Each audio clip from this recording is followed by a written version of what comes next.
All right, so thank you for being here today, Peter Jaworski, a philosopher by training, an associate teaching professor in strategy, ethics, economics, and public policy at Georgetown University's McDonough School of Business, an expert in plasma donation who has written a lot about it, and also has been involved in a variety of sort of legal changes and political debates, especially in Canada, surrounding paid plasma donation that hopefully we will talk a little bit about today. So thank you, Peter, for doing this. It's good to see you. Yeah, thanks very much for having me. I appreciate you letting me talk to your students about this issue. Yeah, well, students and hopefully others, right? Because we're Yeah, I putting hope this so. out into the world. So, so hopefully others as well. Okay, so can we just start, if you don't mind, with some basic information about plasma, because it's not an obvious thing to people, sort of why we have a shortage of plasma, or why there's an issue about providing sufficient amounts of plasma. So why do we need plasma? In other words, why are we even having this discussion? Okay, so I bought these on eBay, so I want to show you. These are all the components of your blood. Okay, this is white cells. These are your white cells. These are your red cells, right? This is what makes your blood red, right? So this is for the law students, right? This is brilliant. I love it. Yeah, good. These are your platelets, okay? And then this is plasma, right? And then this is a protein found in your plasma called an antibody or an immune globulin. So we'll be talking about these two things. So the white blood cells and the platelets, they make up about 1% of the volume of like the whole blood in your veins, okay? Interestingly, they're called a Buffy layer, right? So if you watch Buffy the Vampire Slayer, Yeah. I believe that's why her name is Buffy. That's Oh, my own really? theory. I don't know if that's true. Yes. Then 45% of your blood are these red cells, and then the remainder, 55%, is plasma. And plasma is this straw-colored liquid. It's like yellow. It's mostly water, but it also contains these like really important proteins. And I just have this guy here. This is immune globulin, right, or an antibody. That's one of the proteins that float around in your plasma.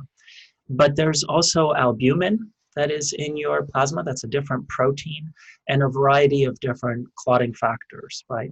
Okay, those three different types of proteins. There's also other proteins that are important as well. What we do is we ask people to donate plasma, and there's two different ways to get at plasma, which I'll get to in a second. And then we separate out these individual proteins, and we create plasma-derived medicinal products from those proteins. Okay. Those proteins are useful against a number of different problems or diseases that people might have. Some people can't produce their own antibodies, and so they rely on intravenous or subcutaneous immune globulin infusions, like regular infusions, and that allows them to go about their day. For most of us, if we have severe burns or we have some kind of trauma, that's when albumin is useful. And then there are people who have rare blood disorders. The most famous one, I guess, would be hemophilia, but also things like von Willebrand disease. It's like when your blood has trouble clotting or your blood doesn't clot at all. And then we use clotting factors to help with that. Now there are like... So this is something that you actually mentioned in the appendix to your article that people are often confused about, and that seems right to me. And I myself have always had questions about this, which is how much of the demand for plasma is then for these pharmaceuticals, if you will, that are made with the proteins versus, I guess, plasma transfusions? Is there a use for sort of whole plasma? And if so, like what percentage is that? Do you know? I don't know the exact percentage, Kim, but it's tiny. Like the amount of plasma that we need for transfusion is so small. Okay, got it.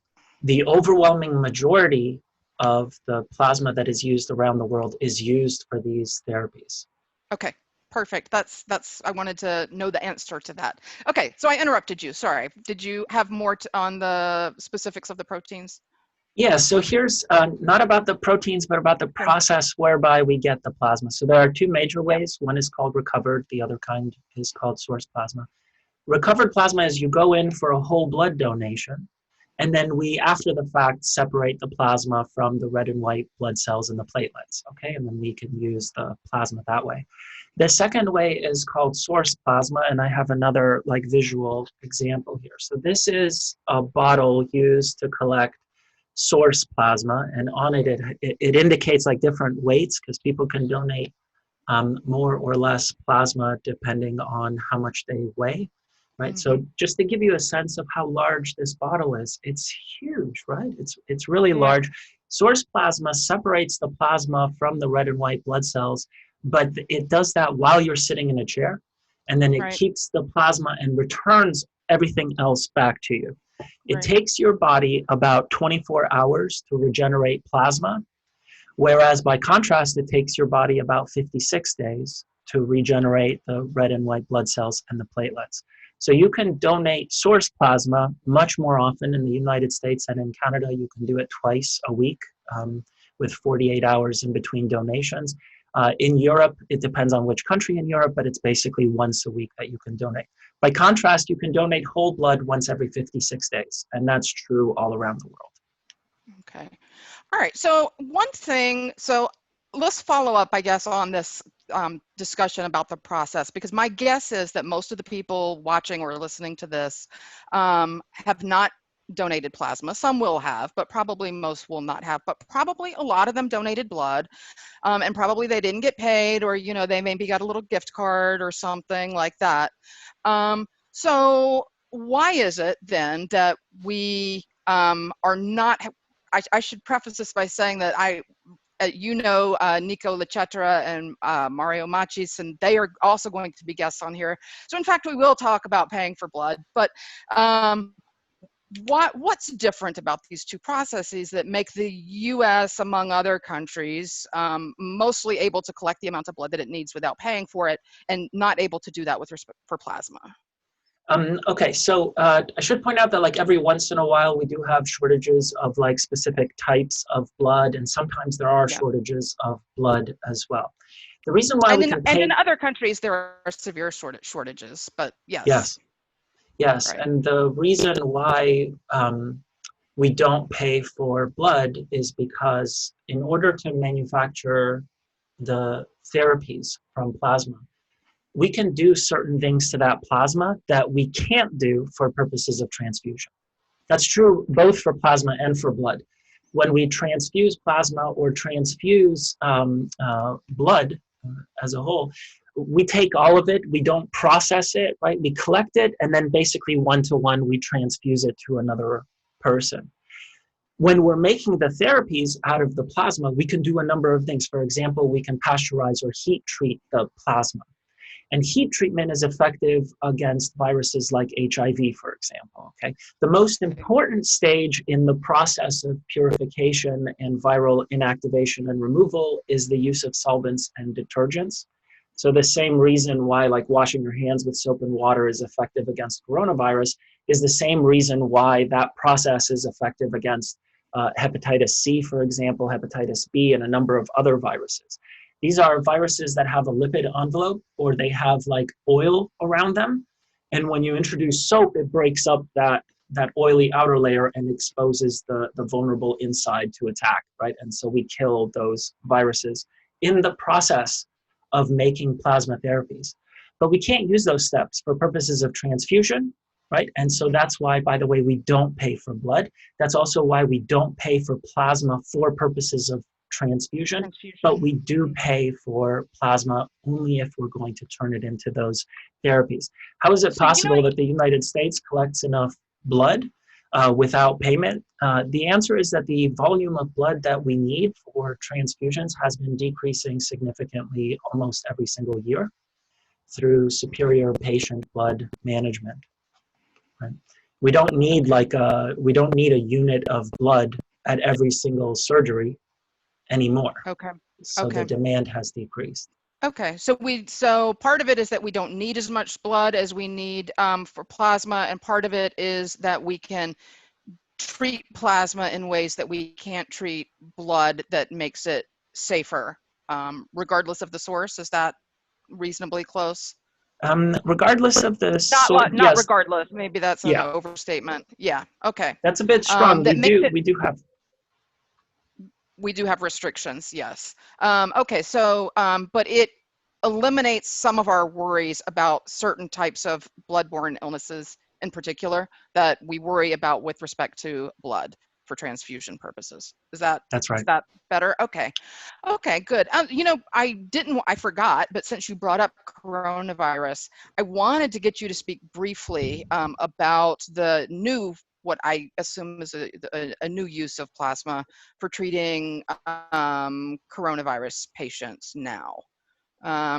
Can you say something about that? I mean, I have a friend, a co-author, who is donating his. So, Are you allowed to say the co-author's name? uh, uh, Al Roth, he's Ah, publicly put it on his blog. So yeah, yes. but Okay, Al good. has donated his. Yeah. So, Okay, um, here's and others. Yeah. yeah. So here's what we know about convalescent plasma. It's a promising treatment, transfusing people who currently have coronavirus with the plasma of someone who has recovered from coronavirus. The reason why it works, if it works, is because the plasma of the people who have recovered from coronavirus contains the antibodies against coronavirus, amongst all the other proteins that are inside of that plasma. And we hope, and we have some good reason to believe, that that's going to be effective, at least for a certain number of people, right? So we would transfuse that convalescent plasma. Interestingly, the pharmaceutical companies that manufacture plasma-derived medicinal products, they are also working on a therapy against coronavirus as well. And it's the same principle. They want to isolate the specific antibody against coronavirus. They want to concentrate that and then create this. It's also experimental at this point, but a treatment. Yeah. So one interesting issue is that in order to transfuse people with convalescent plasma, we can't pay the donor. So Al Roth, for example, he is not paid for his plasma donation because No. they're using his plasma to transfuse into people who have coronavirus right now. However, the plasma companies are paying people, and they're paying people more for this specialty type of plasma. So the numbers that I've heard, they range from like $100 to $200 per donation. So there As is an opposed interesting, to roughly 50 for regular. yeah, Yeah. it's Okay. like $30 to $50 in the United States would be the average. Would be the average. Okay. So all right. One of the things I wanted to talk to you about are safety issues. I mean, as you know, there are a variety of arguments that are put forward against paying plasma donors, but one of the ones that is front and center has to do with safety. And I guess we could think about safety on two fronts, right? One being the safety of the plasma supply. Do we worry that paid donors are giving us unsafe plasma? That is an argument that is frequently raised. And then the other is safety to donors, which we can talk about as well. I mean, maybe we should start with the second one, because I have a feeling we're going to dispense with the first one pretty quickly. But Yeah. safety to, right. But safety to donors seems worth talking about, right? And so in your paper, I actually pulled this quote just to play devil's advocate with you on page 25, where you say, remuneration demonstrably leads to higher donation frequencies per donor. And critics, of course, would say that that is a bad thing, right? That it means that the profit imperative is encouraging plasma collectors to disregard donor safety in a way that wouldn't happen if we did not pay donors, and that right there is an argument against paying donors. So I have a feeling you have a response to that. So I do. And so first, the average American plasma donor donates 21.4 times per year. Okay. That's the average. That's the majority of plasma donors will donate. It's about twice a month. Okay. At those rates, there is no evidence whatsoever that that's harmful to the donor. Okay. In fact, there have been two separate CEPLA studies that looked at high-frequency donations. However, they only tested up to, I think it was 50 donations per year or 60 donations per year, right? And at those caps, it looks like there is no additional risk from donating that frequently. Now, typically there are tests for the level of proteins in your plasma that are done in the United States. Those tests are done more frequently in Germany than the United States. I do think that's something that they should do in the United States is test for the presence of the important proteins more frequently. So up to about 50. Test it, just not as often? Yeah, I think in the United States, those protein levels are tested once every 2 to 3 months, whereas in Germany, it's done much more frequently. I think it's like once every 2 weeks or something like that. And just to clarify for listeners, Germany pays plasma donors as well. Yes. Is that correct? Okay, right. So, yeah, so there are 5 countries that pay. Germany, the U.S., Austria. Yeah, the Czech Republic or Czechia. Okay. Right, and Hungary. Those are the 5. Okay. And together they supply 89% of the entire world's plasma used to make these plasma therapies. Right. Interesting. At this point, it's probably closer to 90%. Well, I think it's interesting what you said about Germany testing more frequently, right? Because I mean, it's evidence that there are many market models, right? I mean, there are different ways that one can structure a marketplace, either to protect donors or not protect donors. Germany has chosen, at least in this particular regard, to test donors more frequently, and therefore, one might argue, pay more attention to their safety and welfare, at least on this one metric, than in the U.S. I think I'd be prepared to say that that's true. Yeah. Okay. Yeah. But now I'm done playing devil's advocate, and I'm going to argue on your side. Well, before you do, Kim, let me make what I think is the most powerful argument. Okay. Do it. On this, and it has to do with legally, the United States and Canada now too permits up to 104 donations per year. Okay. So twice a week, every single week, you get up to 104 donations. In the United States, less than 1% of plasma donors donate at that frequency. So we're talking about a small number of people.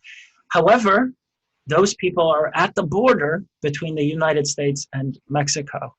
So the donors are actually Mexicans who cross the border and sell their plasma regularly, twice a week, every single week. And they're the ones that overwhelmingly give 104 times per year. CSL Plasma is an Australian company, and they are expanding, and a lot of their plasma centers are being located at the border.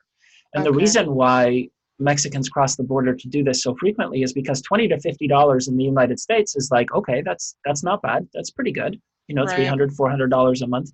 That's okay. But in some cities in Mexico, you're talking about a middle-class income. Yeah, right. That's amazing. And so, have there been any studies on their health, on the health of this particular set of donors that are donating much more frequently, or no? No, not yet. Not yet. We have followed some of those donors. Nothing that rises to the level of a proper study. I'd like to see those done. Yeah. So that is actually the space in this entire debate that gives me a bit of pause. And you see something similar at the border between Austria and Slovakia. Slovakia is an interesting case because it's surrounded on 3 sides by countries that do pay for plasma. And there are plenty of Slovaks that cross the border into Austria and sell their plasma there because of the relative difference in how far that money goes. Right. But in Austria, you can only donate, I think it's 50 to 60 times per year, not up to 104 times. So it's less of a concern there. Right. So you may not know the laws of all the countries, but we just compared Germany and the U.S. Is your sense that the U.S. law on frequency of donation is the most lenient of the 5 countries that permit donation, or?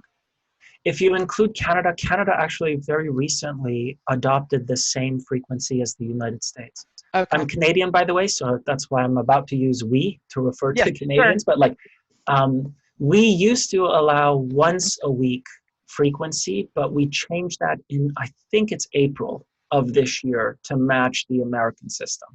So Okay. I would like to know on what basis Health Canada, that's our regulatory body, why they changed to the American model, but I do trust Health Canada, so they Yeah. probably know something that I don't know. Right. Right. So, I mean, since you brought up Canada, I would like to talk about Canada a little bit. And I guess part of where I see these concerns about the safety of the plasma supply from paid donors is in Canada and in connection with the debates that has gone on. I mean, it's been very heated at various times has it been maybe 5 years? It's since the debate first became very heated about paid plasma. So it started 8 years ago in 8 years ago. 2012. Yeah. Okay. Okay. Time goes much faster for me than I think it is going these days. Okay. And so you'll have to inform me of this. It's hard to follow it sometimes as an outsider. I got the sense that there was some past scandal in Canada that people kept referencing, Mm, that yeah. really seemed to motivate critics of paid plasma. Do you know anything? Can you shed some light on that? Yeah, so the scandal actually happened around the world. It's called the tainted blood scandal. It happened in the United States as well as in Canada and in the United Kingdom. They're going through, what's that called? They're doing like right now there's some government body that's looking into the 1980 scandal. So here's in brief what happened. There were blood products and blood that was purchased from the United States. Mm. And so a lot of the blood transfusions that were from the United States, they caused people to receive HIV. So in the 1980s, we didn't know about HIV. That was Mm-hmm. a brand new virus that hit. Mm-hmm. And so a lot of people contracted HIV from blood transfusions. Okay. Mm-hmm. However, a more sizable number of people were affected by use of plasma-derived medicinal therapies, namely a product called Factor VIII. Factor VIII, so hemophiliacs used Factor VIII in order to be able to live a normal life, and then they contracted hepatitis B and hepatitis C from the Factor VIII product. We found out afterwards, by the way, that the plasma was taken, it was paid plasma, but it was taken from primarily the Arkansas prison system, Mm. right? So most of the plasma used to manufacture Factor VIII products came out of the prison system, and in particular, the Arkansas prison system. And at the time, we didn't have the kinds of technologies, we didn't have the solvents and detergents and heat treatment until, so early on in the 80s, we didn't have it. By the mid 80s, we had it, but we didn't always use it, right? So a lot of people, and we're talking about thousands. So in Canada, a country of back then it was like 28 million or 30 million people, something like 35,000 people were infected.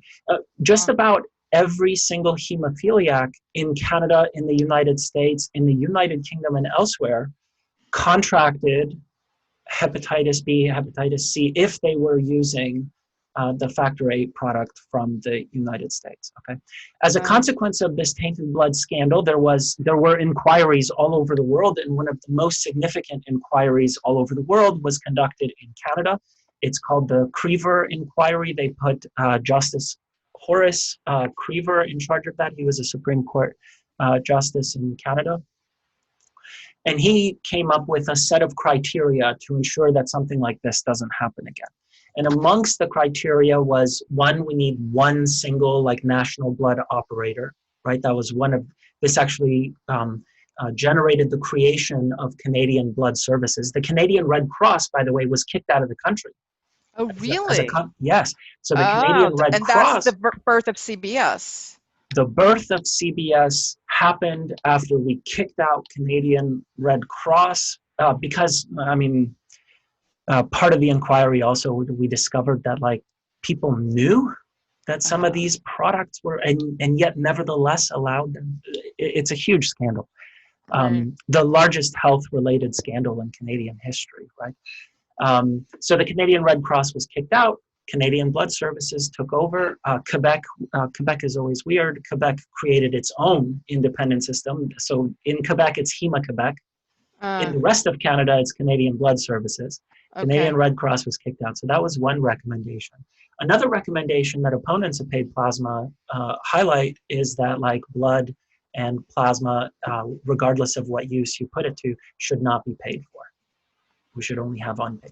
The other things, the things that people on the other side of this debate failed to mention is that Justice Krieber also recommended that we not import plasma therapies. And yet Canada continues to import plasma therapies from the United States primarily, where of course donors are paid. Right. So that's actually the thing that always gets me about this debate. I mean, are people who raise that, are they uninformed? Do they not realize that they're buying their plasma from the US where we pay donors? Or are they being disingenuous? You know, they know, but they think others won't know, and this is a good rhetorical device. Or is their concern something else and nobody's going to listen to the something else, so they jump on this bandwagon? I'm always puzzled by this argument. Okay, if I have to guess as to like the motives of the people on the other side, but only because you're asking me and only because I have to, I would say that they're being disingenuous. Everybody is informed that like we get, by everybody, I mean everybody who is commenting about this publicly, everybody knows that we get our plasma therapies, almost all of them, from the United States where donors are paid. However, the Canadian public, they're not really that aware. So people on the other side continue to raise the issue of safety, which is a non-issue. Yeah. It's a non-issue. These plasma-derived medicinal products, we haven't had anything in over 25 years now. Not a single person has contracted any transfusion transmissible infection from any of these products. That's an unbelievable safety track record, right? So they're perfectly safe, but the thought is that it's easier to convince people to be against paying for plasma domestically, that is within Canada, if you raise the specter of this tainted blood scandal and suggest that something similar might happen now.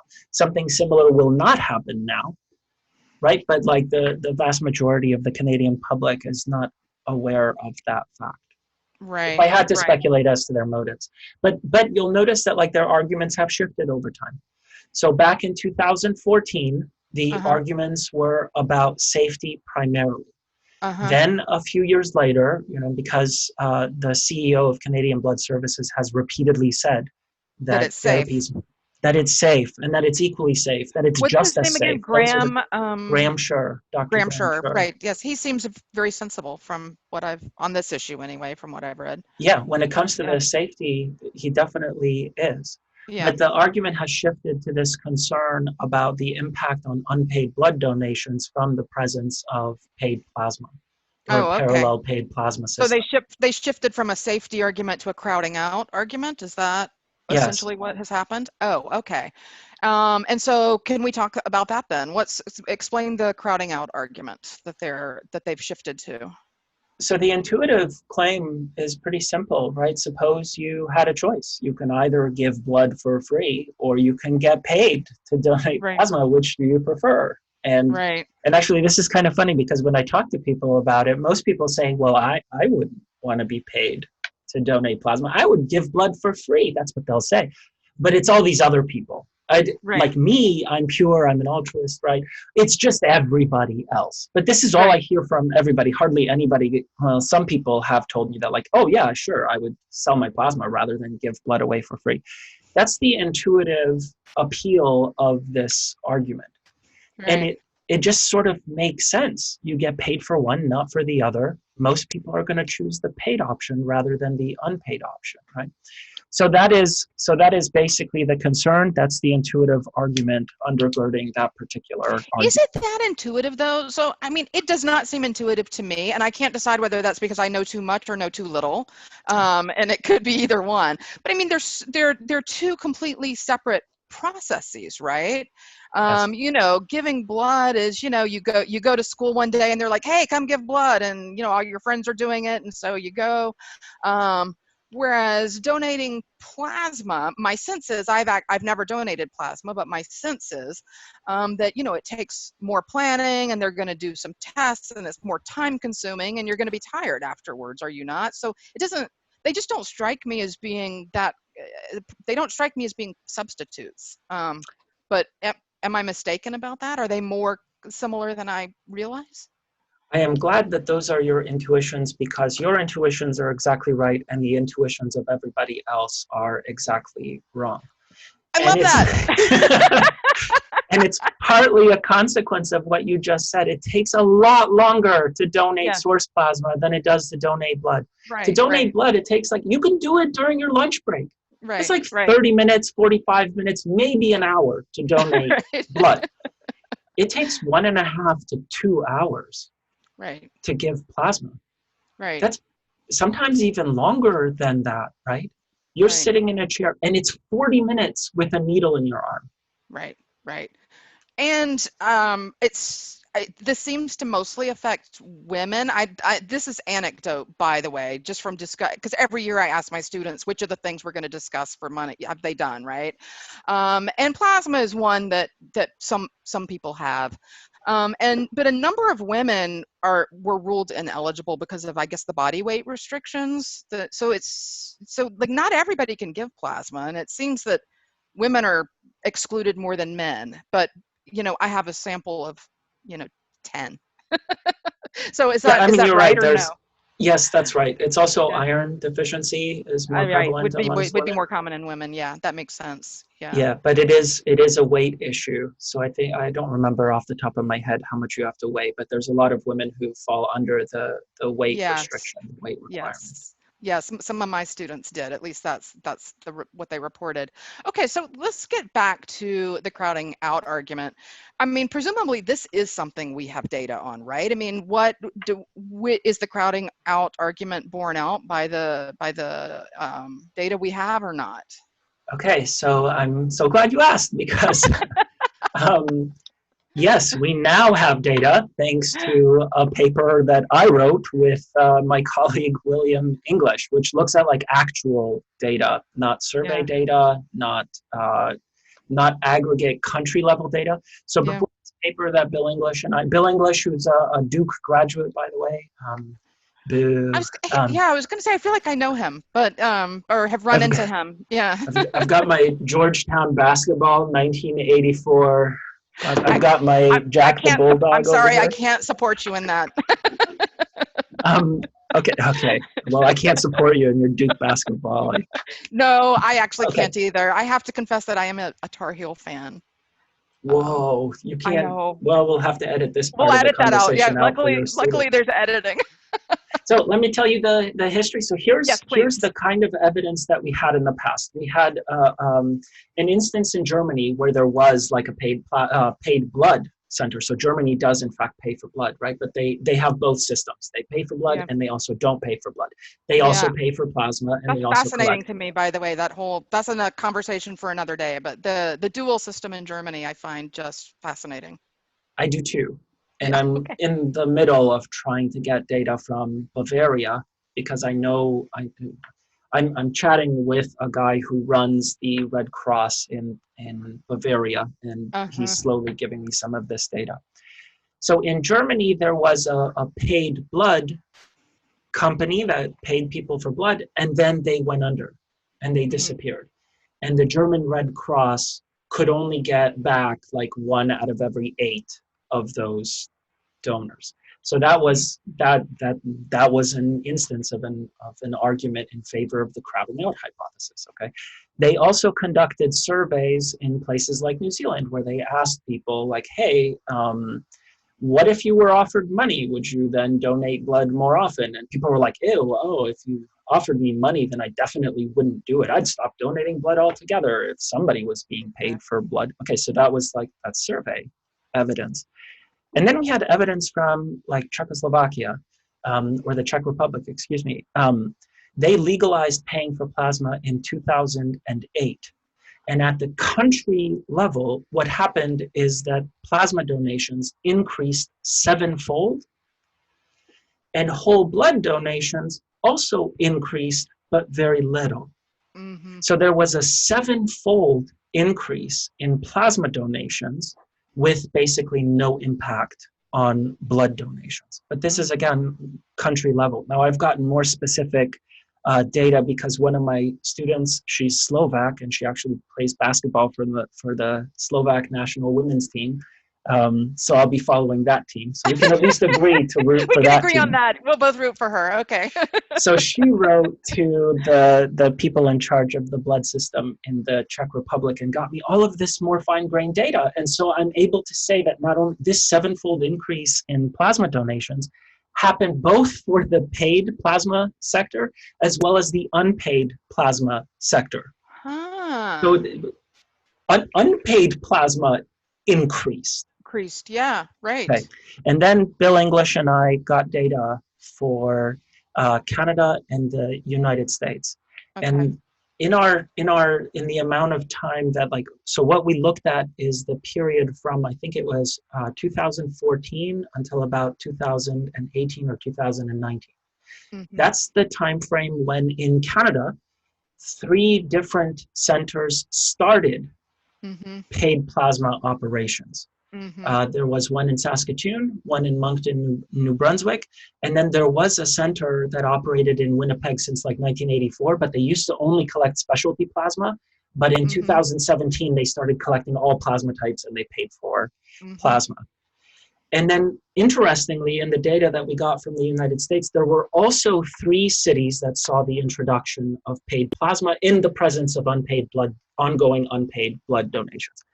And what we found is that in Canada, every additional 100 plasma collections were correlated with 8 to 10 additional blood donations.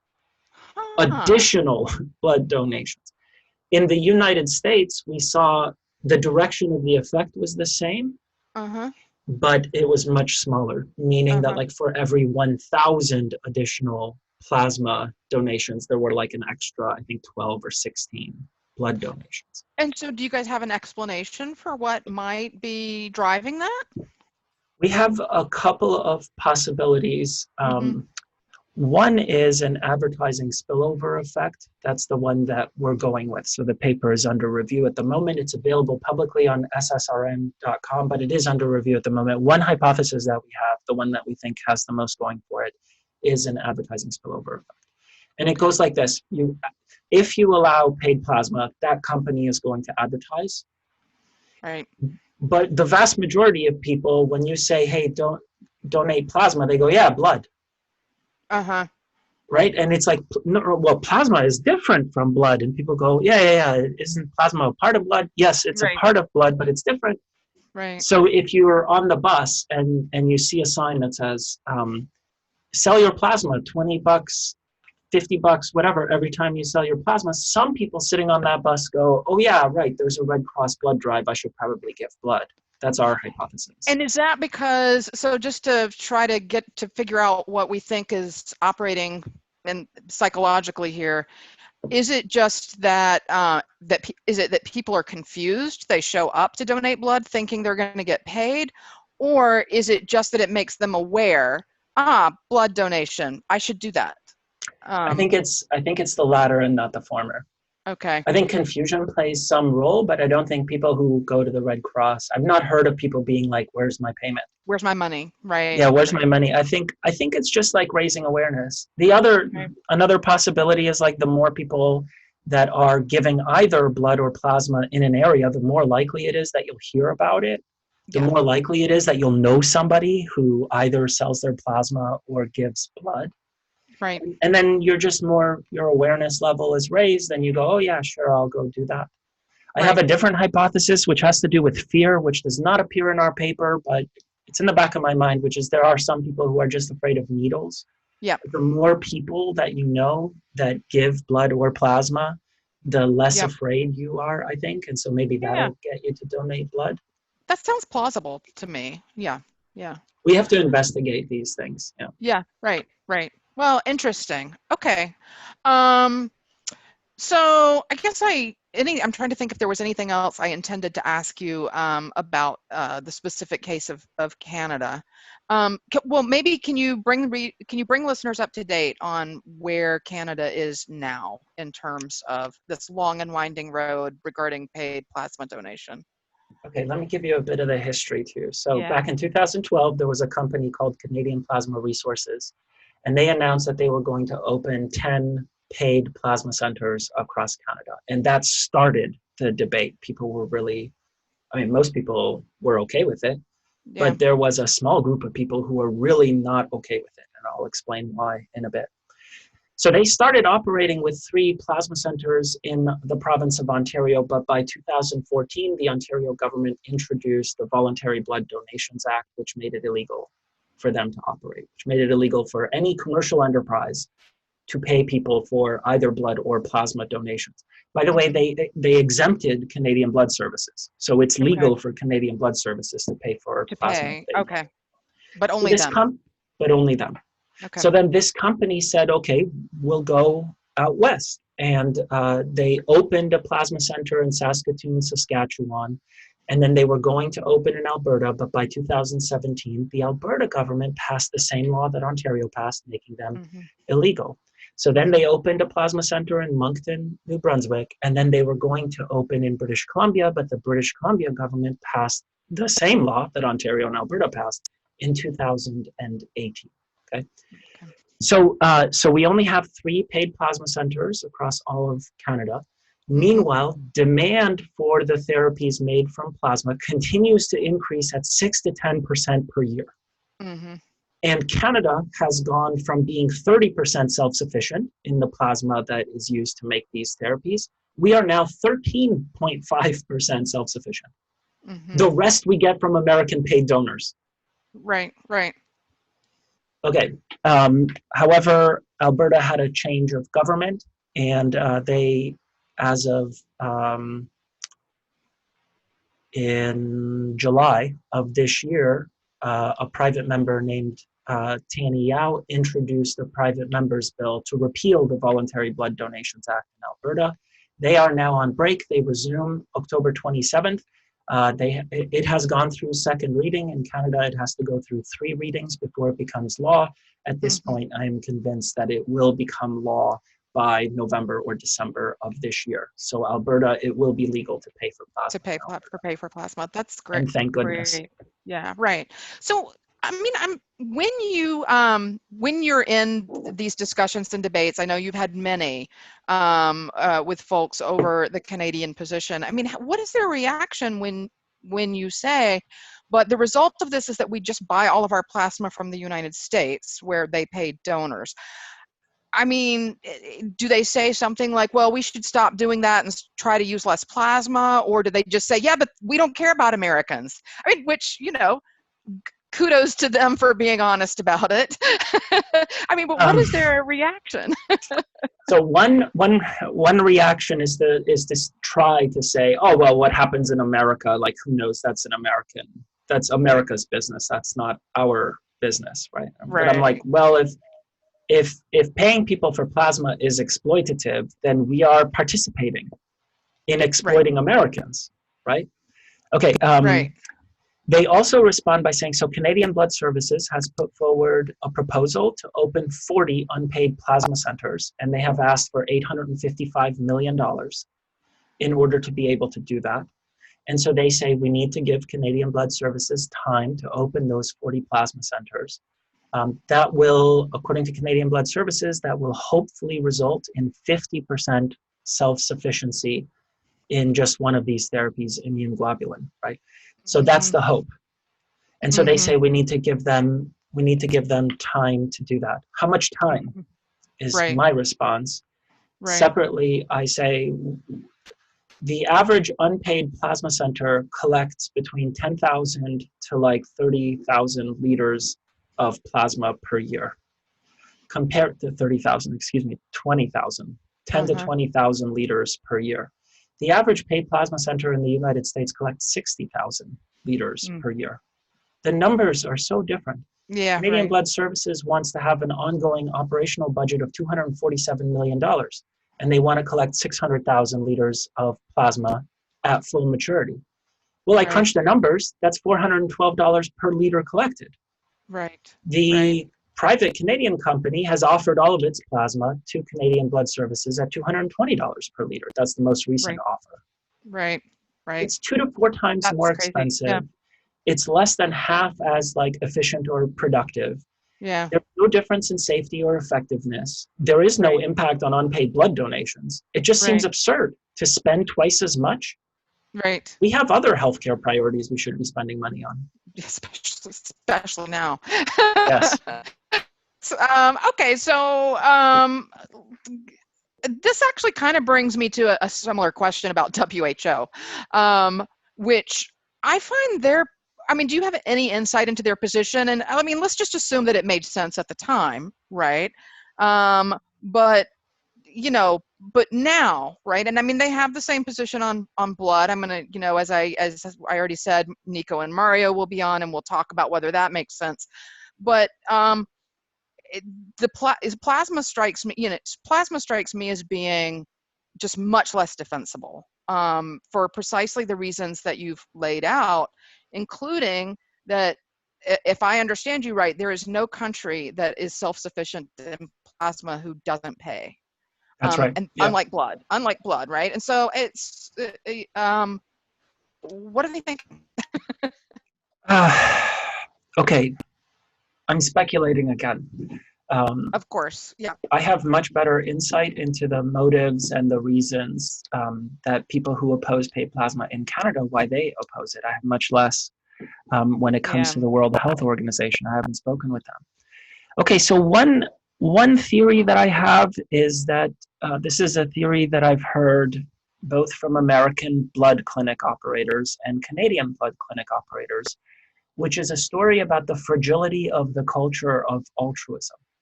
Mm-hmm. So in order to get enough blood for transfusion or whatever, we need to have a system where we reward and applaud pure altruism. Mm-hmm. But altruistic culture is so fragile, especially in the face of commodification. Mm-hmm. And so if we allow a little bit of commodification into the system, we're going to have to commodify the whole thing, because the whole culture of altruism is going to fall apart. Okay. Mm-hmm. So I think the World Health Organization believes that. By the way, there is a condition where some people have too much iron in their blood. I forget what it's called, hemochromatosis or something like that. Yeah, I forget it too, but I have read about it, yeah.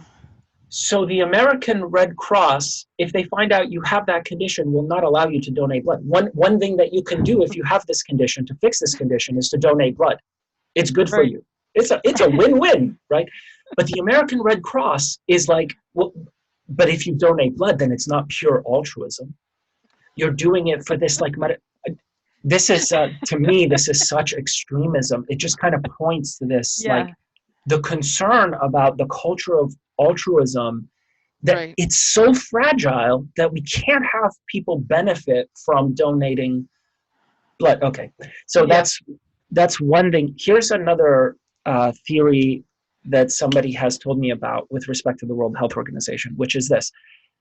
If they allow paid plasma, or if they augment their position with respect to paid plasma, then the low and middle income countries, where I would not recommend a paid plasma system because they do not have the safety technology, they do not have the advanced testing, and they don't have those procedures in place, then they're just going to be like, well, then we can pay for blood and we can pay for plasma. And so in order to keep some of the poorer countries from changing those policies, the World Health Organization has adopted, as though everybody listens to the World Health Organization, which not everybody does, but they have adopted this extreme position to prevent what they imagine would be a repeat of the tainted blood scandal. Right. So those are, the culture of altruism is super fragile, theory number one. Theory number two is if you allow paid plasma in advanced countries, then developing nations will respond by paying for blood.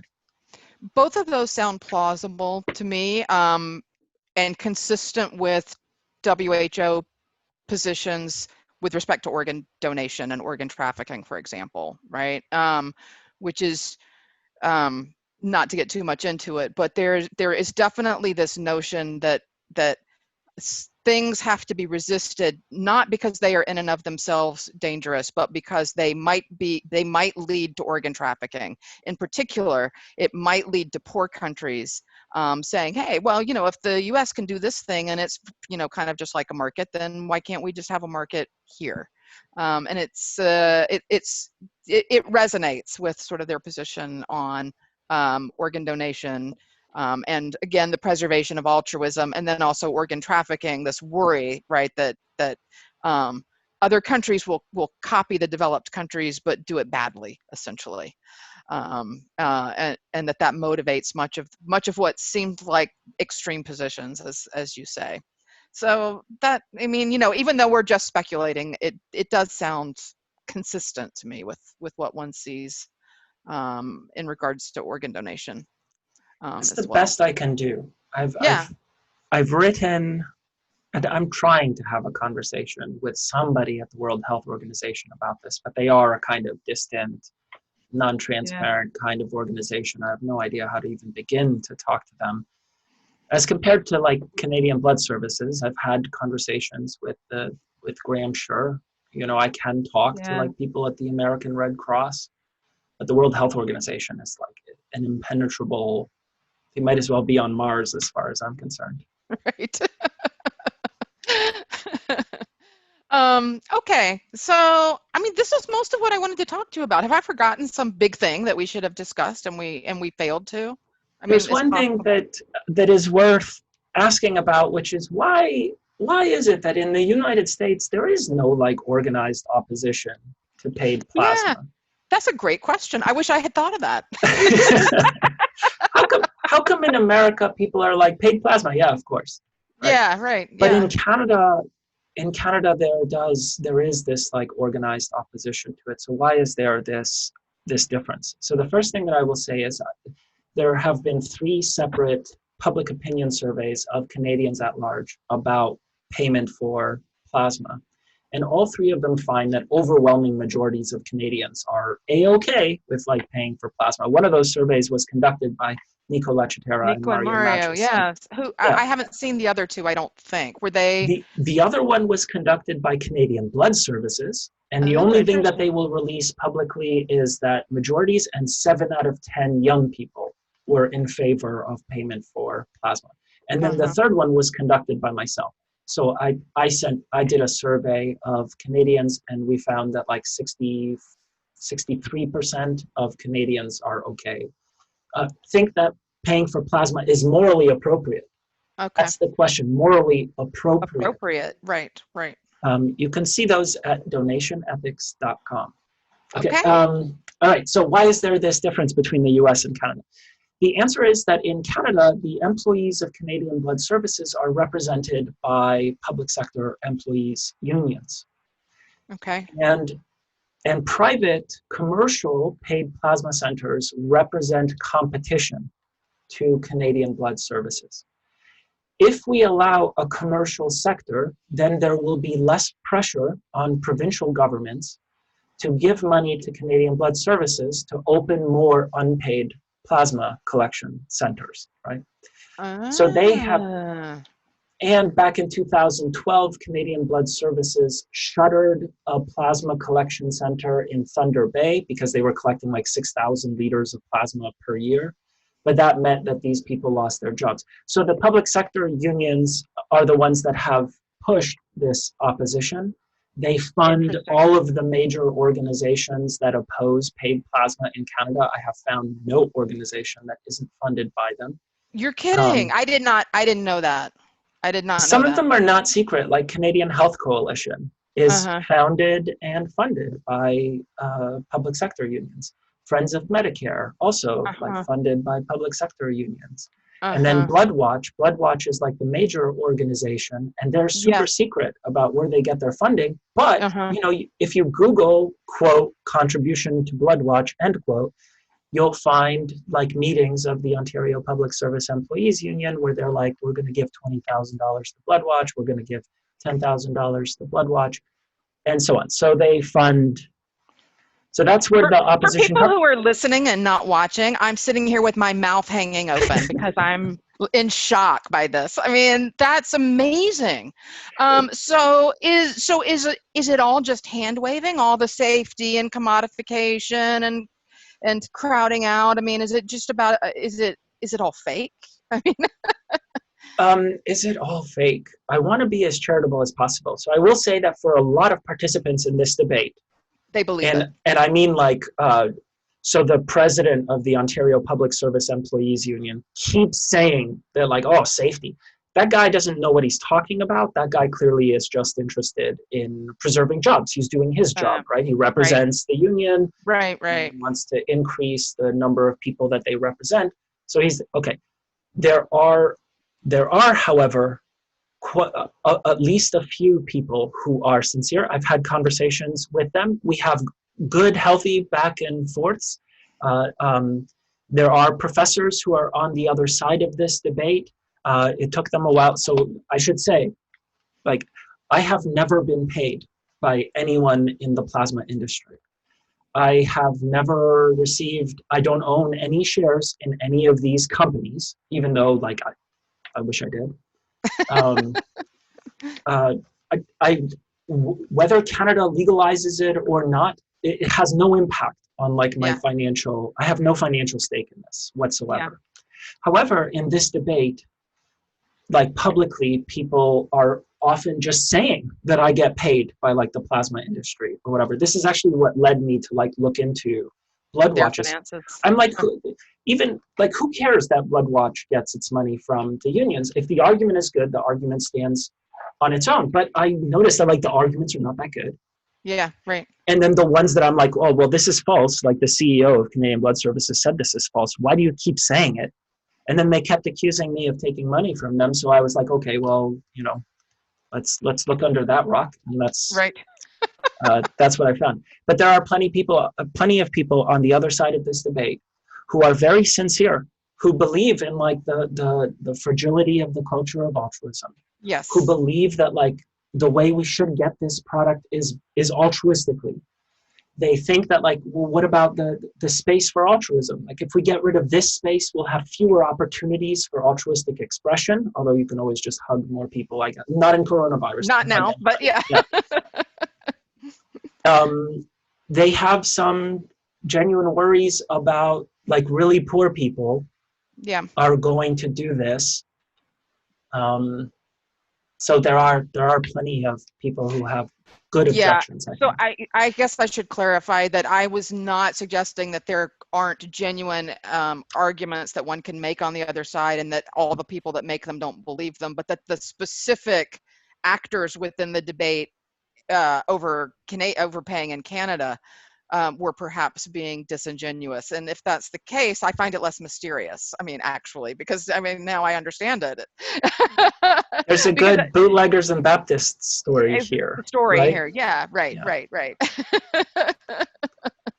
Well, thank you so much, Peter, for being on today. I learned a lot, and I'm glad we finally got to have this conversation because we talk on email and Twitter, but it's been a few years since I got to talk to you in person, and this is what passes for in person now. So well, I want to thank you very much for having me on, for giving me an opportunity to talk about this really important issue.